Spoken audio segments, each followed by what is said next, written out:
மூன்றாவதாக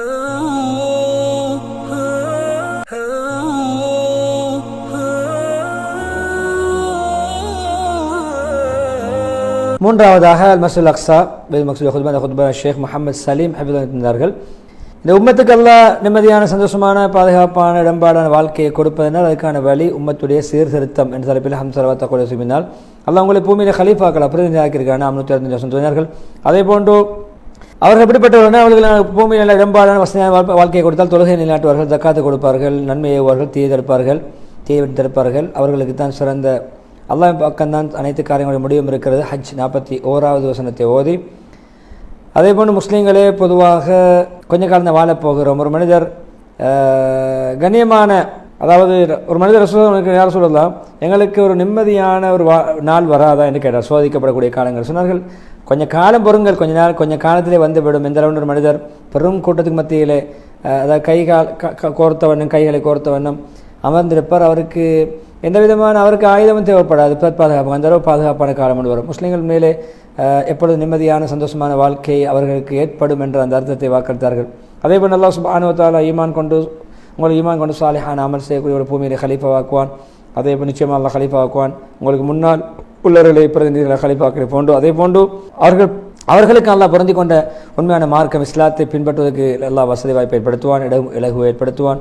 அதே போன்று அவருடைய அச்சத்தை போக்கி அதுக்கு பதிலாக அஃபயத்தை உண்டு பண்ணுவான். எனவே அவர்கள் செய்ய வேண்டும், என்னை வணங்க வேண்டும், எனக்கு எந்த ஒன்றையும் இணை வைக்கக்கூடாது. யார் அதுக்கு பின்னாலும் காஃபிராக நிராகரிப்பாளராக மாறுவாரோ அவர்கள் பாவிகள் என்ற சூரா நூர் 55வது வசனத்தை ஓதி இந்த ஆயத் 3 வாக்குறுதிகளை அளிக்கிறது. ஒன்று பூமியிலே கலீஃபாவாக்குவது, இரண்டாவது நல்ல வசதி வாய்ப்பு இடம்பாடுகள் நல்ல நிலைமைகளை சீராக்குவது, லேசாகி தருவது, அதே போன்று அஃபயம் நிம்மதியை உண்டு பண்ணுவது. எனவே நிச்சயமாக அல்லாஹ் சொன்னது போன்று நிச்சயமாக அல்லாஹ் பூமியை சுருக்கி தந்திருக்கிறான். அதாவது நான் அதில் மஷ்ரிக் மகரிப் கிழக்கு மேற்கு திசையை பார்த்தேன். என்னுடைய அந்த உம்மத்துடைய அதிகாரம் ஆட்சி நான் என்னை சுட்டி காட்டப்பட்ட அனைத்து பகுதிகளையும் சென்றடையும் என்றார்கள். நீண்ட விசாலமான தூரநோக்கோடு முஹம்மது ஸல்லல்லாஹு அலைஹி வஸல்லம் அவர்கள் பேசினார்கள். எனவே ஷாம், ஈராக், அதே முஸ்லீம்களோட ஊர்கள் எல்லாமே அந்த இறைவனுடைய வாக்குறுதிகளிலே உள்ளதான் அந்த விஸ்தீர்ணமும் அந்த விசாலமும். எனவே பூமியிலே நாம் கலீஃபாவாக்கப்படுவதற்கு சில நிபந்தனைகள் இருக்கிறது. ஈமான், சாலிஹான அமல், தொழுகைகளை நிலையாட்டுவது, ஜக்காத்து கொடுப்பது போன்ற அமல்களிலே பேணுதலாக இருக்க வேண்டும். முஸ்லீம்களே பொதுவாக பயம், அச்சம் நீங்கி அஃபயம் நிம்மதி கிடைக்க வேண்டும் என்றால் நபி ஸல்லல்லாஹு அலைஹி வஸல்லம் சொன்னார்கள் நிச்சயமாக அல்லாஹ் இந்த மார்க்கத்தை பூர்த்தியாக்கும். இந்த ஒரு பிரயாணி யமனிலிருந்து ஹதர்மௌத் வரைக்கும் அல்லாஹ்வை தவிர வேறொன்றையும் பயப்படாதவராக, தன்னுடைய ஆட்டு மந்தைகள் மீது ஓநாயை கூட அஞ்சாதவராக நிம்மதியாக பாதுகாப்பவர் நிலையில் அவசரப்படுகின்றார்கள். எனவே நேர்வழி கிடைப்பதென்பது அல்லாஹ்வுக்கு வழிபடுவதை கொண்டுதான். நீங்கள் அல்லாஹ்வுக்கு வழிபட்டால் நீங்கள் நேர்வழி அடைவீர்கள். 154வது வசனத்தை ஓதினார்கள். அதே போன்று பொதுவாக கலீஃபா வாக்குவது காலம் எடுக்கும், அவசரமாக நடக்காது. நிதானமாக நாம் பொறுமையோடு இருக்க வேண்டும். அதற்கான நிபந்தனை நிறைவேற்ற வேண்டும். நல்ல ஈமான், சாலிஹான அமல், தக்வா இவைகளை பேணும் பொழுது அது நிச்சயம் வாக்குறுதி நடக்கும். கொஞ்சம் நேரம் அதற்காக எடுக்கும் என்றாலும் அதை நாங்கள் பொறுமையோடு ஈமான் அமலோடு எதிர்பார்க்க வேண்டும். எனவே பாருங்கள், அந்தல சொல்கிற ஸ்பெயின் இருக்கிறது, அது நம்மை அதில் நல்ல நிம்மதியாக கண்ணியமாக வாழ வைத்ததற்கான ஒரு உதாரணம், வாழ்க்கையிலே சிறந்த ஒரு வரலாற்று சான்று. என்னால் காலப்போக்கில் அது கை சேதம், அது நஷ்டம், அது பறிபோனது. நாம் இந்த நிபந்தனைகளை விட்டும் வெளியாகியது எனக்குரிய காரணம். எனவே வாக்குறுதிகள் 3 கிடைக்க வேண்டும் என்றால் அல்லாஹ் சில நிபந்தனைகளை வைத்திருக்கிறானே, அதை நாங்கள் பேணிக்கொள்ள வேண்டும். அல்லாஹ் ஈமான் கொள்வது, ஈமானிலே அழகான முறையிலே செயல்படுவது, நல்ல முறையில் அதை அடுத்து ஈமானுக்கு அமல்கள் மூலம் உயிரோட்டம் அளிப்பது. அதே போல் இந்த 2 நிபந்தனைகளையும் நிறைவேற்றும் பொழுது அல்லாஹ் தன்னுடைய 3 வாக்குறுதிகளை அல்லாஹ் நிறைவேற்றுவான். எனவே நயவஞ்சகம் இருக்கக்கூடாது, எப்பொழுதுமே முகஸ்துதி இருக்கக்கூடாது, எப்பொழுதுமே அல்லாஹ் அல்லாஹ்வுடைய நேசம் இருக்கக்கூடாது, எப்பொழுதும் அல்லாஹ்வுடைய அன்பு, ஈமான், தக்வா, நிரந்தரமான இஸ்லாமிய வாழ்க்கை முறைகள் எப்படி நல்ல அமல்களிலே மூழ்கி இருப்பதன் மூலம் இந்த வாக்குறுதிகளை நாம் அடையலாம். எனவே இந்த அந்தஸ்து, இந்த கண்ணியம் எல்லாம் கொஞ்சம் பொறுமையும் சில தீனுடைய அமல்களும் அதுக்கான பரிசாக கிரயமாக கொடுக்கப்பட வேண்டும். அபூ ஸுர்ஆ ரஹிமத்துல்லாஹி வலீத் பின் அப்துல் மலிக் அவரிடத்தில் கேட்டாராம், கலீஃபாவுக்கு கேள்விகளை கேட்கப்படுமா? ஏன்னா நீங்கள் குர்ஆன் ஓதிருக்கிறீர்கள், விளங்கி இருக்கிறீர்கள் என்று கேட்ட பொழுது அவர்கள் சொன்னார்கள், அபூ ஸுர்ஆ ரஹிமத்துல்லாஹி சொன்னார், அப்துல் மலிக் மர்வானை பார்த்து, அமீர் முன்னவர்களே, நீங்கள் அல்லாஹ்விடத்தில் கண்ணியமானவரா அல்லது தாவூத் அலைஹிஸ்ஸலாமா? சொன்னார்கள், நிச்சயமாக தாவூத் அலைஹிஸ்ஸலாம் தான். அவர்களுக்கு ஹிலாஃபத்தை, ஆட்சியையும் கொடுத்தான், நல்ல நபித்துவத்தையும் கொடுத்தான்.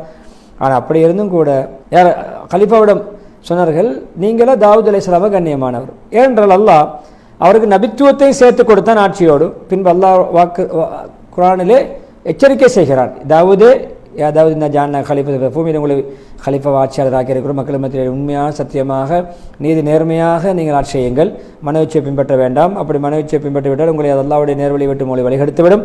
நிச்சயமாக அல்லாஹ்வுடைய நேரான வழிகளை விட்டும் வழிகட்டு நடக்கக்கூடியவர்கள் அவர்களுக்கு கடுமையான வேதனை இருக்கிறது. ஏன் அவர்கள் மறுமை நாளுடைய கேள்வி கணக்கை மறந்ததன் காரணமாக. பாருங்கள், தாவூத் சொல்லும் பொழுது மறுமை நாளுடைய கேள்வி கணக்கு கொண்டு இருக்கிறதே என்ற ஞாபகம் இல்லாமல் நடந்ததனால் அவர்களுக்கு கடுமையான வேதனை இருக்குன்னு சொல்கிறானே. எனவே ஆட்சியாளருக்கு நபியாக இருந்தும் அவர் குறைபாடு செய்ய மாட்டார்கள், செய்தால் தண்டிப்பேன் என்று அல்லாஹ் சொல்கிறார் என்றால் உங்களுடைய ஹிலாபத்தை பற்றியும் கேட்கப்படும் அல்லவா. எனவே ஹலீஃபா இப்படி அல்லாவுடைய வாக்குறுதி, ஆட்சியாளர்கள் அல்லாவிடத்தில் கேள்விகளை கேட்கப்படக்கூடிய ஸ்தானிக்கிறார்கள். எனவே அதே போன்று நாங்கள் ஜபூர் வேதத்திலே திக்கர் அந்த பூமி அதை நல்லடியார்கள் கைப்பற்றுவார்கள், அனந்தரமாக பெறுவார்கள் சொல்லி சொன்னது நாங்கள் எழுதி வைத்திருக்கிறோம். நிச்சயமாக இது வணக்கசாலிகளான கூட்டத்தை சென்றடையும். நாங்கள் உங்களை ரஹ்மத்தாக ஆலமீங்களுக்கு ரஹ்மத்தாக இருக்கிறோம் என்ற அந்த ஆயத்தை ஓதி முதலாவது துவா குத்பா துவாவோடு இஸ்திக்ஃபாரோடு முடித்துவிட்டு இரண்டாவது குத்பா ஹம்சலவாத்த கூட சொன்னால் அவன் ஏற்கனவே ஓதி ஆயத்தை தோதுவன் ஆயத் ஃபாத்திர் 39 உங்களை அல்லாஹ் ஹலீஃபாக்கள் ஆகிய பூமியிலே யார் குஃபரோடு நிராகரிப்பு நடந்து கொள்வார் அவருக்கு அவர் நிராகரிப்பு பாதகம் அமையும். காஃபிர்களுக்கு அவருடைய குஃபர் அல்லாவிடத்திலே இன்னும் கோபத்தையும் வெறுப்பை தான் உண்டு பண்ணும். எனவே காஃபிர்களுக்கு அவருடைய குஃபர் நிராகரிப்பு நஷ்டத்தை தான் உண்டு பண்ணும் என்ற ஆயத்தை ஓதி பாருங்கள். முன்னுதாரணங்களாக அபூபக்கர் சித்திகள் எல்லானவர்கள் ஹிலாபத்தை அமானிதமாக எடுத்தார்கள், பலகீனர்களுக்கு உதவி செய்தார்கள், எப்பொழுதுமே தீனிலே விளையாடக்கூடியவர்களுக்கு தண்டனை வழங்கினார்கள், அவர்கள் தடுத்து நிறுத்தினார்கள். ஃபாரூக் உமர் பாருங்கள், எப்பொழுதும் ஒரு கோவேறு கழுதை பகதாதிலே செத்தாலும் குழியிலே இடறி விழுந்து அதை பற்றி மல்லாரிடம் கேட்பான் என்ற நீதியாக பயந்து ஆட்சி செய்தார்கள். உஸ்மான் இல்லாமல் பாருங்கள், சமூகத்தை ஒரு குரானுடைய ஒரே கிராத்துடைய அமைப்பில் ஒற்றுமைப்படுத்தி அந்த ஒரே முஸ்தாபில் ஒன்றுபடுத்தி அலியல்லாமல் பாருங்கள், எப்பொழுதுமே சத்தியத்தை பாதுகாக்கும் வீரராக இருந்தார்கள், நீதிக்கு எடுத்துக்காட்டாக இருந்தார்கள். அதே போன்று உமர் அப்துல்லா பற்றி கேட்கவே தேவையில்லை, அவருடைய வாழ்க்கை எப்படிப்பட்டது. எல்லா ஹதீஸுகளை தொகுப்பதில் அவருடைய பாரிய பங்களிப்பு இருக்கிறது. ஒரே கிரந்தத்தில் ஒரே ஏட்டிலே இப்படியான பாரிய பங்களிப்புகளை அமானிதத்தை பேணி காலத்துக்கு ஏற்றவாறு சேவை செய்தார்கள். எனவே இப்படியான முன்னோர்களுடைய ஆட்சி முறைமைகள் தான் நமக்கு முன்மாதிரி. இவர்களுடைய ஆட்சி முறைகளை விட்டு நாங்கள் ஒதுங்கி நடக்க முடியாது என்ற புத்திமையை சொல்லி ஈசா அலைஹிஸ்ஸலாத்துடைய ஆட்சி தெரியும், 40 வருடங்கள் உண்மையான ஆட்சியவர் எந்த சந்தேகம் இல்லை என்றால் மஹதி அலைஹிஸ்ஸலாத்துக்கு முன்னால் வருவார்கள். ஈசா அலைஹிஸ்ஸலாம் வருடங்களுக்கு முன்னால் ஈசா அலைஹிஸ்ஸலாம் இறங்குவார்கள். மஹதி அலைஹிஸ்ஸலாம் இறங்கி பல ஃபித்னாக்கள் இல்லாமல் ஆக்குவார். ஈசா அலைஹிஸ்ஸலாம் இறங்குவார்கள், எல்லா ஃபித்னாக்கள் குழப்பங்களை இல்லாமல் ஆக்கி நிம்மதியான சந்தோஷமான சுபிட்சமான ஒரு வாழ்க்கையை முஸ்லீம்கள் வாழுவார்கள். இறுதியிலே எல்லா ஃபித்னாக்களுக்கு முடிவு கட்டுவார்கள். எனவே அப்படியான ஒரு காலம், நிம்மதியான ஒரு காலம் வரத்தான் போகிறது. நாங்கள் பொதுவாக ஆடம்பரமாக வாய்க்கு ருசியாக சாப்பிட வேண்டும், ஆடம்பரமாக உடுக்க வேண்டும், இப்படியான விடயங்களை கவனம் செலுத்தி கொண்டிருக்கிறோம். என்றாலும் எப்பொழுதுமே நாங்கள் உணவுகளை சமைக்கின்ற பொழுது வாய்க்கு ருசியாக சாப்பிட வேண்டும் என்பது நெருப்பிலே அதை காய்ச்சுகிறோம், சூடாக்குகிறோம், அதை வேக வைக்கிறோம். அதே போன்று தான் பாருங்கள், எப்படியான இந்த சோதனைகள் அப்படித்தான் மக்களுக்கு கடும் உஷ்ணத்தையும் தாக்கத்தையும் நோவினைகளையும் உண்டு பண்ணி கொண்டிருக்கிறது. எப்பொழுதும் மூமிங்களுக்கு உண்மையான பொறுமைசாலிகளான மூமிங்களுக்கு அது கடும் தாக்கத்தை ஏற்படுத்துகிறது. எனவே அது எதிர்காலத்தில் இதற்கான முடிவு என்ன தெரியுமா? சிறந்த இந்த தலை நிமிர்ந்து நிம்மதியாக கண்ணியமாக ஆட்சி அதிகாரத்தோடு வாழலாம் என்பதைத்தான். இந்த சிரமத்துக்கு பின்னர் ருசியான ஒரு சாப்பாடை சாப்பிடும் முன்னால் அந்த சாப்பாடு அந்த சமைப்பதிலே உள்ள உஷ்ணத்தை அனுபவிக்கிறோம். சமையல் அறையிலே சமையல் அடுப்புக்கு பக்கத்தில் அந்த அந்த அந்த புகையை அனுபவிக்கிறோம். அந்த உஷ்ணம் நம்மை படுகிறது, நம்மை தேண்டுகிறது, அந்த உணவை தேண்டுகிறது. அந்த உஷ்ணத்துக்கு பின்னால் ருசியான உணவை நாங்கள் சுவைத்து சாப்பிடுகிறோம் அல்லவா? அதே போன்று தான் இப்பொழுதுள்ள சோதனைகள். அந்த சோதனைகள், அந்த காயங்கள், அந்த மரணங்கள், அந்த உயிர் தியாகங்கள், அந்த ஊர் விட்டு விரட்டப்படுவது, அதே போன்று இப்படியான சோதனைகள் அந்த ருசியான ஒரு உணவை, அறுசுவையான உணவை சாப்பிடுவதற்கு நாங்கள் நெருப்புடைய உஷ்ணத்தை, நெருப்புடைய கஷ்டத்தை சகித்து கொள்வது போன்று சகித்து கொண்டால் நாம் அல்லாஹ் சொன்ன ஹலீஃபாவாக்குவது, அதே போன்று நல்ல மார்க்கத்தை பின்பற்றுவதற்கு வசதி வாய்ப்புகளை ஏற்படுத்தி தருவது, அதே போன்று நிம்மதியான வாழ்க்கையை தருவது என்ற 3 வாக்குறுதிகளையும் அடைய வேண்டுமா?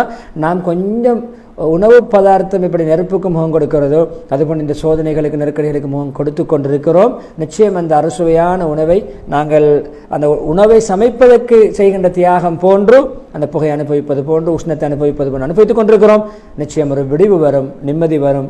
சந்தோஷம் வரும் என்பதை அந்த உதாரணத்தினூடாக மக்களுடைய மனதில் பதிய வைத்து நீண்ட துவா பிரார்த்தனையோடு அந்த ஹுத்பாவுக்கு ஹத்தீப் முற்றுப்புள்ளி வைக்க. எனவே 3 ஹுத்பாக்கள் மூலம் பயன்பெறும். மக்கா முக்கர்ரமாவுடைய ஹுத்பா, மாஹிர் மாய்க்கில் ஹஃபிதுல்லாஹ் அவர்கள் எப்பொழுதுமே உள்ளம் மிருதுவாகின்ற விடயங்கள், அதிலே அல்லாஹ்வுடைய திக்ர், கபருடைய ஜியாரத், அல்லாஹ்வுடைய அத்தாட்சியை சிந்திப்பது, மறுமையினுடைய பேங்கர்களை சிந்திப்பது, மௌத்தை சிந்திப்பது, இப்படியான கபிரிஸ்தானை அதிகம் ஜியாரத் செய்வது என்ற சிந்தனையை உள்ளம் மிருதுவாகுவதற்கு, உள்ளம் உருகுவதற்கான வழிகாட்டல். அதே போன்று இரண்டாவது மதீனா முனவருடைய ஹுத்பா, சமூக வலைத்தளங்களில் பிரபலங்களாக, முன்னுரிமை உள்ளவர்களாக, செல்வாக்குள்ளவர்களாக, அதிலே வலம் வரக்கூடிய உலா வரக்கூடியவர்கள் எப்படி அதை மார்க்கமயப்படுத்திக் கொள்ள வேண்டும், உண்மையான எண்ணங்கள், தூய்மையான எண்ணங்கள், மக்களை சீரமைக்கக்கூடிய விடயங்களுக்கு, சமூகத்தை கட்டியெழுப்பக்கூடிய விடயங்கள், குழப்பக்கூடிய, ஃபித்னா உண்டு பண்ணக்கூடிய, சீரழிக்கக்கூடிய, வழிகெடுக்கக்கூடிய எதையும் நாங்கள் அதில் முன்வைத்து விடக்கூடாது, பரப்பி விடக்கூடாது, ஷேர் பண்ணி விடக்கூடாது, லைவ் கொடுத்து விடக்கூடாது. கமெண்ட் பண்ணுவதாக இருந்தாலும், லைக் பண்ணுவதாக இருந்தாலும், ஃபாலோ பண்ணுவதாக இருந்தாலும் நல்ல நோக்கோடு, தீனுக்கு உதவியாக, நம்முடைய மறுமையில் அது மீசானிலே நல்லதா கெட்டதா நெருக்கப்படும் என்ற உணர்வோடு, உண்மையான தூய்மையான எண்ணத்தோடு அல்லாஹ்வுடைய திருப்தியை நாடி செயல்படும் பொழுது மாற்றங்கள் ஏற்படும். இல்லாவிட்டால் பாரிய குழப்பங்களும் ஃபித்னாக்களும் ஏற்படுவதற்கு காரணம் அமைந்து அது நமக்கு தண்டனையாக மாறும் என்ற அழகான ஒரு ஹுத்பா, சமகாலத்துக்கு தேவையான மிக முக்கியமான தலைப்பில் அந்த ஹுத்பா முன்வைத்திருந்தார்கள். மூன்றாவதாக, அல்லாஹ்வுடைய உதவி, பாதுகாப்பு, நிம்மதி நமக்கு கிடைக்க வேண்டுமா, வெற்றி கிடைக்க வேண்டுமா, நாம் சீரான மார்க்கத்துடைய அமைப்பிலே நம்மை சீர்திருத்தி வாழ்வதில் இருக்கிறது என்று பலஸ்தீனுடைய மஸ்ஜித் அக்ஸாவுடைய ஹுத்பா அமைந்திருந்தது. 3 ஹுத்பாக்கள் மூலம் நாம் பயனடைவோம், மக்களுக்கு மெத்தி வைப்போம். நிகழ்ச்சி தயாரிப்பில் ரிஸ்வான், அதே போன்று தொழில்நுட்ப பஷாரத்துக்கும் நான் நன்றி செலுத்தியவனாக மீண்டும் ஒரு மனாப் இஸ்லாம் நிகழ்ச்சியில் உங்களை சந்திக்கும் வரை விடைபெறுகிறேன். வாஹ்ரு தாவான் அல்ஹம்துலில்லாஹி ரப்பில் ஆலமீன். அஸ்ஸலாமு அலைக்கும் வரஹ்மத்துல்லாஹி வபரகாத்துஹு.